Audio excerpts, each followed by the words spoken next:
no more cuts to make? Since Nancy Pelosi can't figure out what to cut, we're going to do it for her. Joining me now, Karen Nussle, GOP strategist and CEO of Ripple Communications. Karen, welcome back to the show. Great to be back.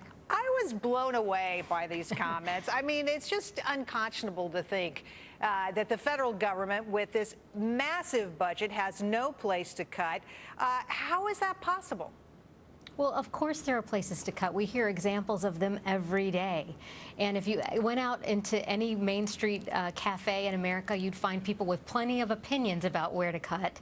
And the bigger issue here is really the entitlement programs and the fact that the Democrats are unwilling to discuss how to reform entitlement programs so that we can make them more efficient and really serve the people that they're meant to serve. And that's really the issue here and what she's trying to obscure by saying there's nowhere else to cut. Well, that's actually a very good point and well taken, because that's the preponderance of the budget, right? These entitlement programs. But, you know, we did a little research on our own, and we found some other areas where, you know, you can make some cuts. All right, take a look at this. The TSA, for example, is spending $3.5 million a year to store 6,000 pieces of unused security equipment worth $184 million. And then there's the U.S. Air Force. They have an Office of Scientific Research. They spent $681,000 on a study to confirm that men look taller, stronger, and manlier carrying a firearm. And then there's this. The Naval Research Office spent $450,000 on a study that determined robots do not have the ability to maintain a baby's attention. They're not good mommies. Okay, so I'm thinking Nancy Pelosi, what is she smoking? Because those are, to me, that's a place you might, any one of those programs could go out the door.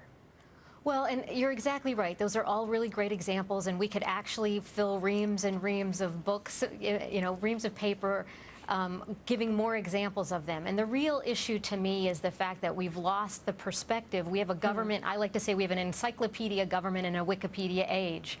The government hasn't kept up with how people live their lives, how they get information, and hasn't been able to become more efficient in order to respond to what is modern day life. And so we have this infrastructure of government that we're funding that isn't actually meeting the needs of the people it's supposed to serve. And so there are these crazy examples where we've built up this government doing things that are no longer the priorities, no longer meeting the needs, especially right now when there are so many needs. I mean, let's take all those examples you just gave and put them into the food stamp program, since that seems to be such a big topic of conversation right now, or into medical research, or the things that we really say are priorities. I think the whole government could just go on a diet. I don't necessarily want to take that money and put it somewhere else. I think maybe spending should be lower. And your point, which is so terrific, that, you know, look, corporate America has slimmed down. They use fewer workers.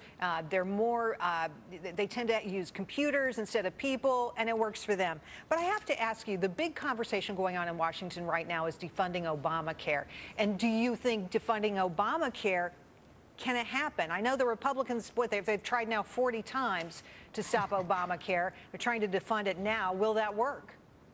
Well, actually, I don't think it will, with all due respect to my Republican friends on the Hill.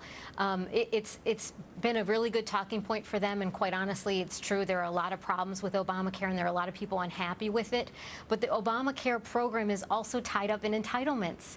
There's a lot to do with health care in this country that is entitlement-driven, not discretionary. It's not discretionary spending. And so even if we did defund Obamacare, we would still have to be funding some kind of health care program, and that would be mostly through the entitlement programs. We already are funding a lot of health care programs, Medicare, Medicaid, CHIPS, you name it. I mean, the federal government is spending, what, 3 out of 5 health care dollars in this country? It's astonishing.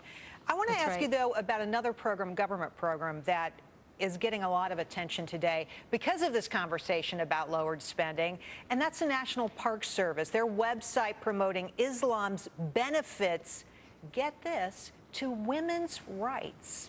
Now, they didn't produce this video, apparently, but they have it up on their website, and it raises the question, what's the National Park Service doing promoting, you know, the image, really, of Muslims? It makes no sense to me. What do you say? Well, I agree with you. If you show this to anyone in mainstream America, they're going to ask the exact same questions you are. Why is this the Park Service jurisdiction? Well, okay, so I think the way they've worked their way into it is through the Women's Rights National Historic Park. And that's where, on the site where this is appearing. And this is a perfect example of what I say, you know, encyclopedia government in a Wikipedia age. It used to be that in order to learn about the women's suffrage movement and what happened in Seneca Falls, New York, you had to go there and visit this park and learn about it. Well, now there are hundreds of ways for me to learn about that online.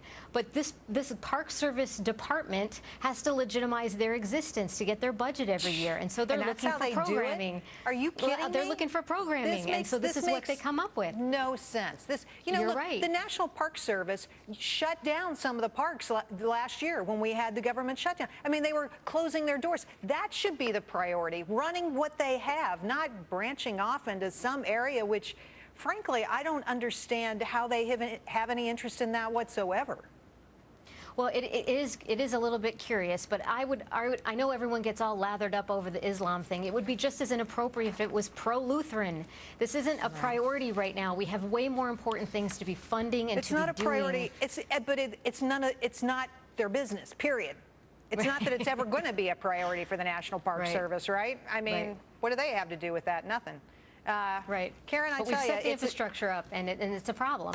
It is a problem. And I thank you for coming on the show tonight. Thanks for being with us, Karen. Good to see you. My pleasure. Good to see you, too.